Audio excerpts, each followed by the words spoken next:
Okay, the first topic that we're gonna hop right into, both of these topics, full warning, are definitely gonna be a little bit tough, but let's start in order of events. So last Wednesday, reports came out bright and early, like literally I wanna say when I woke up, which was probably like 7 or 8 a.m. I saw an article headline that the CEO of UnitedHealth Care was shot and killed in Midtown, which is like the most insane thing. I feel like the most New York piece of this story was the fact that everybody just went about their day. And like a good amount of people didn't even know that this was going on. I feel like the majority of New Yorkers do not have cable. We're like mainly streamers. I don't know many New Yorkers are, I don't know, well, let me use the word New Yorker very lightly. I don't know many residents who live in New York City. That doesn't mean they're New York natives. But I don't know many residents who actively like watches the news. That's probably not the best thing if we're being honest. However, not a lot of people were aware about this story. But yes, last Wednesday on December 4th, UnitedHealth Care CEO was shot and killed by Luigi Mangione. It's Italian. Hold on. Mangione. Luigi Mangione. I would like to pronounce his name correctly. Let's do that. Yeah, this whole situation is absolutely insane. Literally, the story has developed so much since last Wednesday, but for the longest time, this man was literally on the run for days. Like NYPD could not find them. To the point, I was even convinced that he had to be overseas. I was like, there's no way that they're catching him. Like, this is a professional hitman. That was my initial reaction. I think that was the majority of America's reaction. Like, no, this is like a legit professional job. NYPD was even saying, wow, like this was, I don't know if they described it as professional, but they sounded very impressed by his work, which is insane. Because one, he had a silencer. I just don't know many people who own silencers on guns. That is terrifying. Like, what in the Sherlock Holmes, John Wick, like, you had a silencer? Huh. And when you watch the video, it's actually nuts. First of all, there was a witness. There was a woman there who was a witness. And obviously it was very much targeted. He did not shoot anybody that was around him. There was literally somebody in that SUV. He was definitely aiming for him and him only. Apparently he was headed off to their a UnitedHealth Care like meeting. I want to say an investors meeting that was taking place that morning. He was also apparently in New York City for the Christmas tree lighting. And his wife came out and said that he was receiving lots of threats, but apparently a lot of CEOs receive lots of threats, which is, you know, terrifying. And so I guess they were nervous about him going to New York City, rightfully so. What was very shocking was the public's response. Nobody seemed upset by this. Nobody seemed outraged. You guys to be proud of me, I literally checked both sides of the story. Because there was, of course, not a lot of people, but I think a lot of assumptions and a few comments saying, oh, it's really just the left, it's really just the liberals who are all for this or try to make some political statement. Rah, rah, rah, rah, rah. Yeah, a lot of people were like making it seem like it was one side, one political side, because they felt like this was a political stance, because of course it has to do with our healthcare. That is a cause that a lot of Democrats feel very strongly about, rightfully so. But I think because it is healthcare, specifically with the insurance companies that everyone in the United States gets screwed over by, I truly believe that is why both sides are for this. I read some of those Fox News comments. I purposely was going on Instagram pages.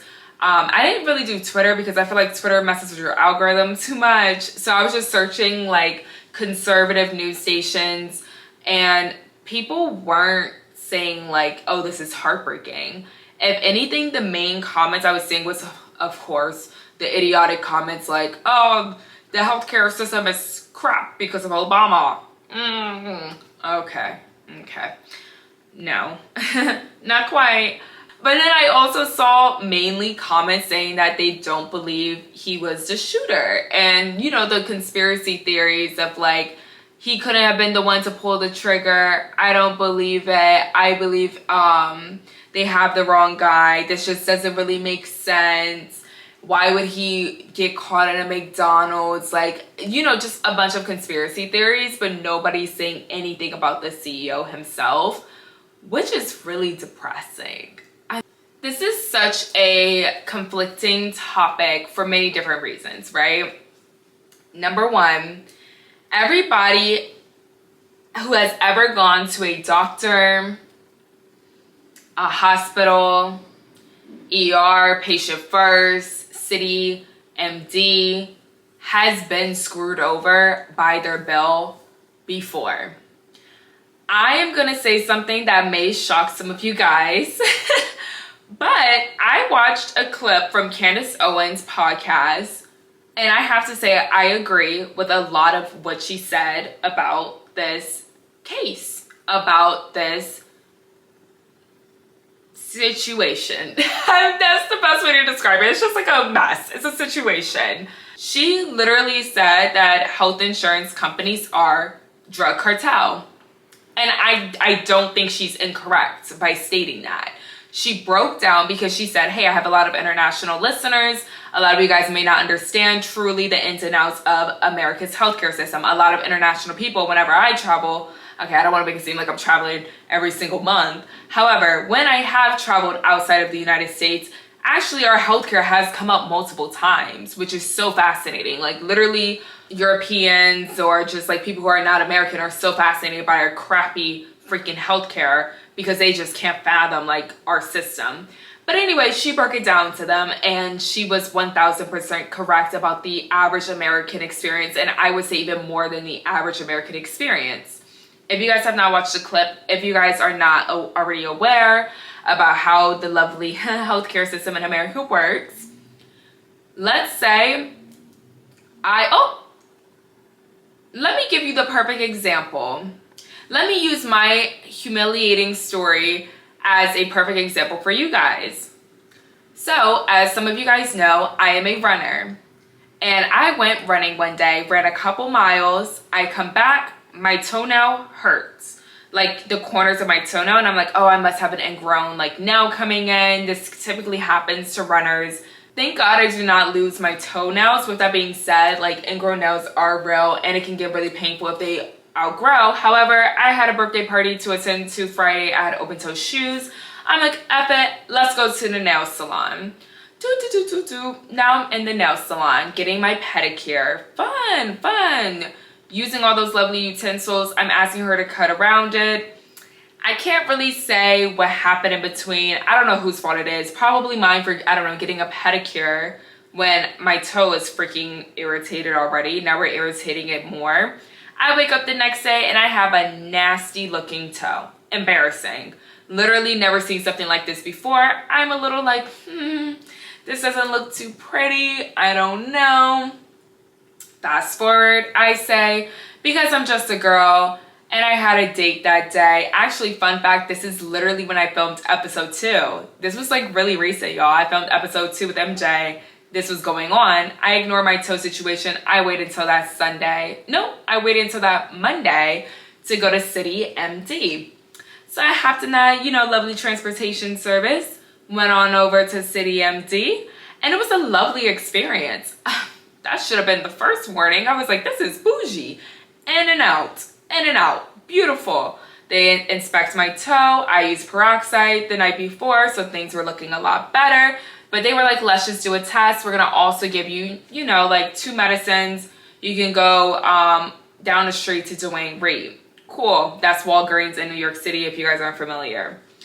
So I go over there, wait like my 30 minutes while my prescription gets filled. Oh look, I'm getting charged for medicine, which I'm not surprised, although I have insurance. Cool, whatever. I think I spent for an ointment and antibiotics probably around $40.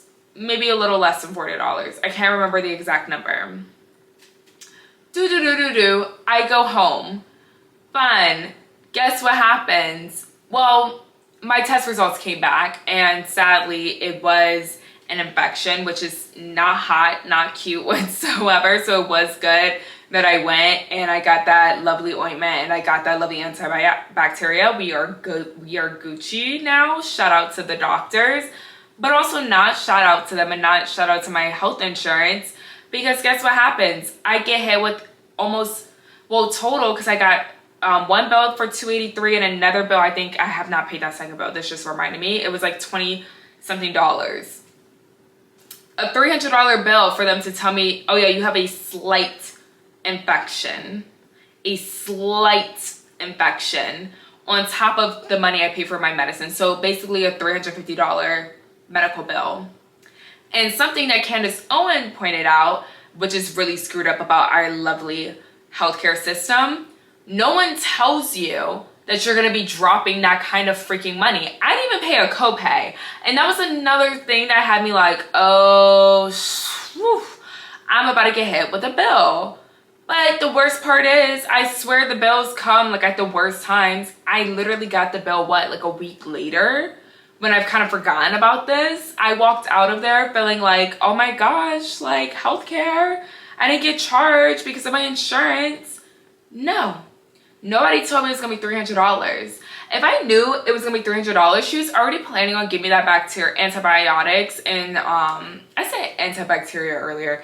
It's antibiotics. It's late, y'all. It's 3:30. I'm so sorry. If I had known the price of that, if they would have been transparent, which is what Candace Owen is saying, that doctors, hospitals, everybody should be transparent and say, hey, this is how much it costs to run this test. I sure as hell would not have said, yeah, run it. Because what's the point? I'm getting the medicine. I would rather just pay the $40 for the medicine versus paying, what, $300 for the actual visit for you to tell me I have a slight infection. But you already put in the order for the medicine that I needed before we got my test results back. So was it even necessary? And this happens a lot to people. And what was happening with UnitedHealth Care, apparently, I am not on that insurance, but apparently what was happening was they recently put in like a new policy where apparently they would determine whether or not your ER visit should be an actual claim and should be insured. So let's say I went to the emergency room because, I mean, I don't know, why would I go to the emergency room? Let's say my toe actually didn't heal. I need to now go to the emergency room. Somebody needs to see me ASAP Rocky. They give me a steroid or something, whatever the case may be. Boom, I get hit with a $2,000 bill.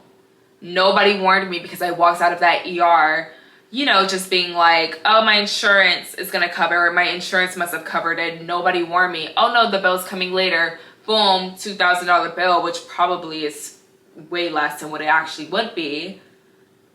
What UnitedHealth Care said that they would do is they'll read that claim and they'll say, did Cameron actually need to go to the ER specifically? Or could she have waited until business hours were back up for City MD or seeing her doctor, who is way too busy? And it's difficult, absolutely difficult to schedule an appointment with my general doctor. However, could she have just waited and done that? I think so. Denied. You can pay the $2,000 yourself. Huh? Like, what are we talking about? What?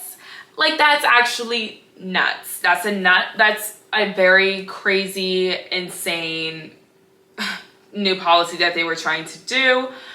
So a lot of people, the general public, and it's not just UnitedHealthcare, because it's other people who also don't have that insurance, but obviously have health insurance in the United States, or just have been screwed over by the health system, the healthcare system in America.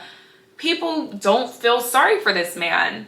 I think it's tough because obviously you think about like, damn, like that was a father, that was a husband, that was a son, I don't know if he has siblings, but like potentially a brother. And I can only imagine how tough it is that you are mourning the loss of your loved one and all of America's like, F you, you deserve it, you're horrible. I think it's tough because it's also like, it's not just one person, you know? I mean, granted, he definitely oversees a lot, but I also, like, you have board members, right? You have other execs, you have checks and balances in every corporation, just like a presidency. And I feel like change takes time. However, there was no signs of change. It was actually signs of it going further down. So people were like, or Luigi was like, hey, I'm gonna just take action. Now, I don't know if that was the best thing. However, I can understand like how fed up he was. I saw a tweet because this man was 26 years old, and I literally saw a tweet that said, oh, he must have gotten off his parents' health care and saw how real life was about to get, and said, I'm gonna take action into my own hands. Black Twitter is undefeated every single time, undefeated. Candace Owens also said something really interesting. She said sometimes the drug cartel dies. And I find that interesting. I don't know why I'm so surprised that she's like all in support of this.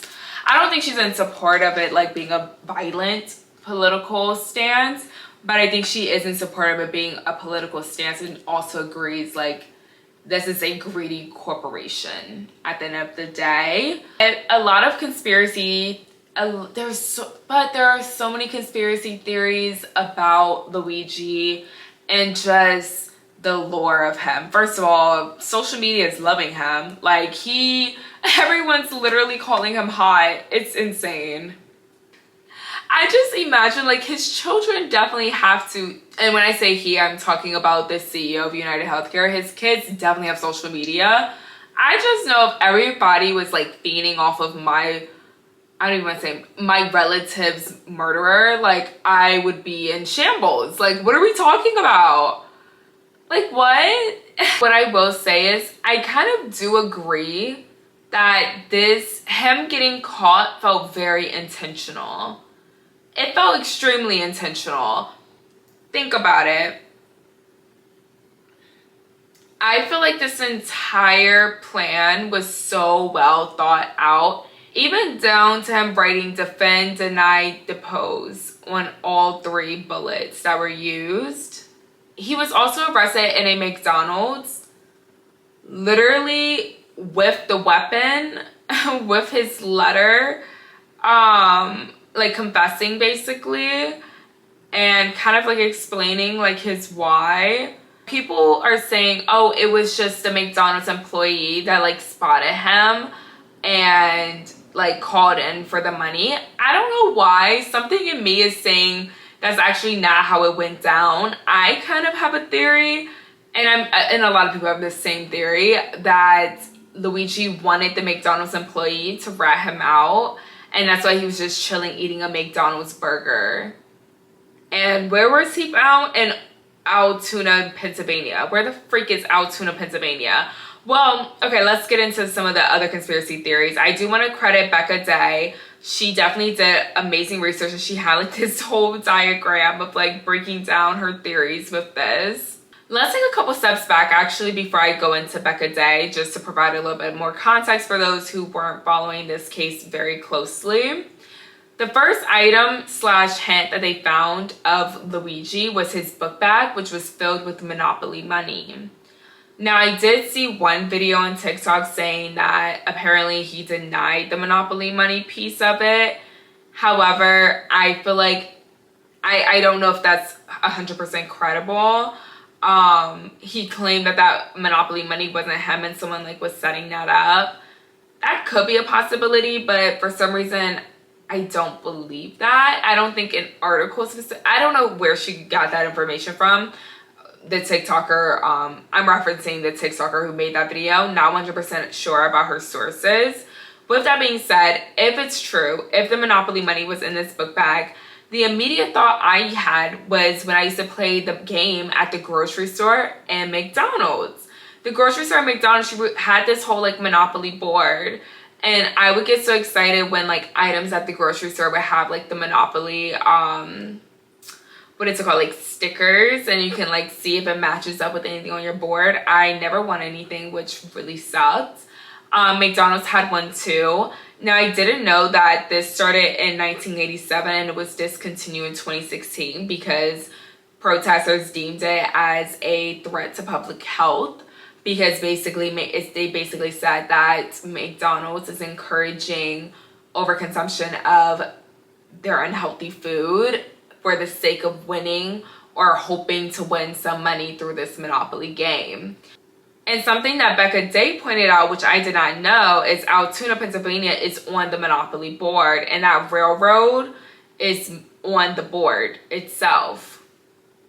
She also talked about like how the railroad may be a key piece of information here, believing that that was intentional, because she pulled up an article that said it might be tied back to the 1800s, where we can see early reports of insurance companies refusing to write policies for trainmen because of hazardous their jobs are. So even back in the 1800s, she talks about how literally those railroads, they almost like, this is kind of how like those unions started to come about, because they weren't able to receive insurance for this very dangerous job, because insurance companies were like, oh, you're gonna cost me a lot of money, which is crazy that that was even the mindset back in the 1800s. I also feel like this is where I just feel like very conflicted with the whole like public being so happy, and or not even happy, just not caring about somebody dying.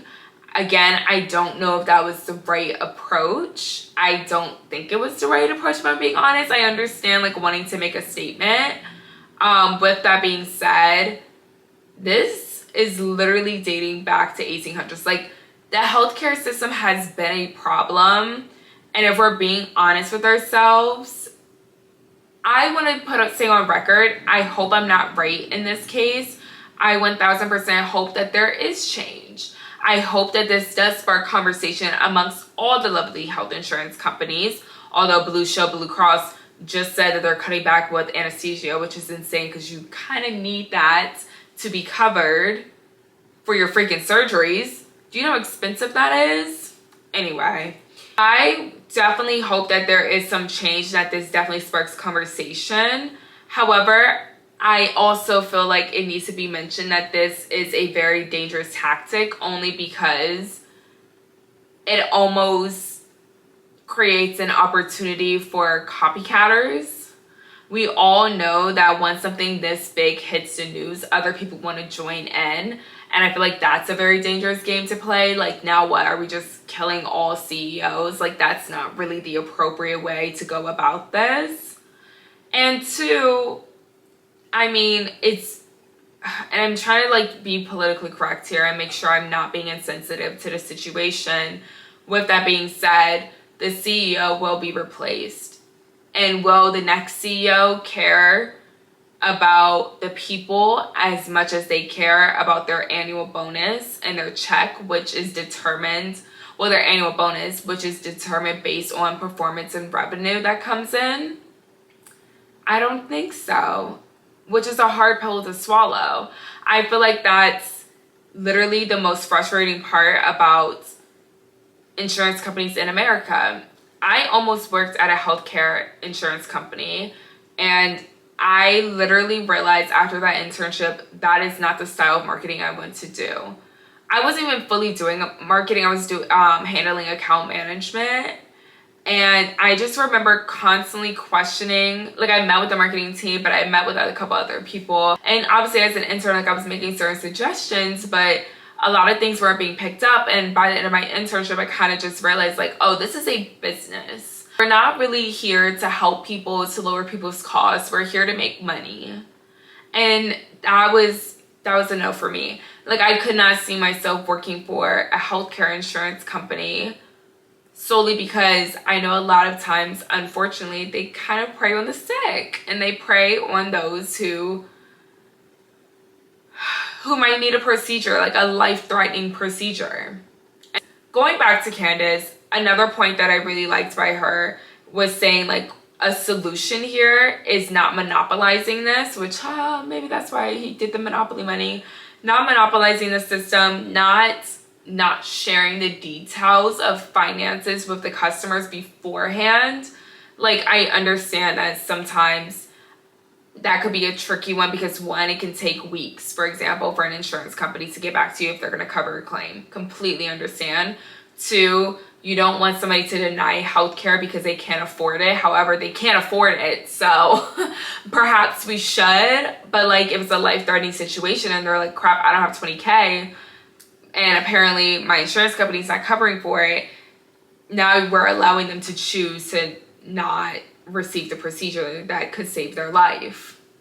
But so on the flip side, you can easily say it's just as bad, if not worse, that you don't warn them before operating. You didn't even give me the chance. You didn't even give me an option. I had no clue. I really think the conspiracy theories are just having a field day. However, I missed this. There's a rumor that he had a YouTube channel. People don't know for a fact if it was fake or not, but it was created January 2024, first and last name. Now, granted, you can always change your first and last name and username on YouTube, but there was a video that premiered. One video, the first one I believe said, if you're watching this, I'm in jail or in custody. The second video was a countdown and a premiere.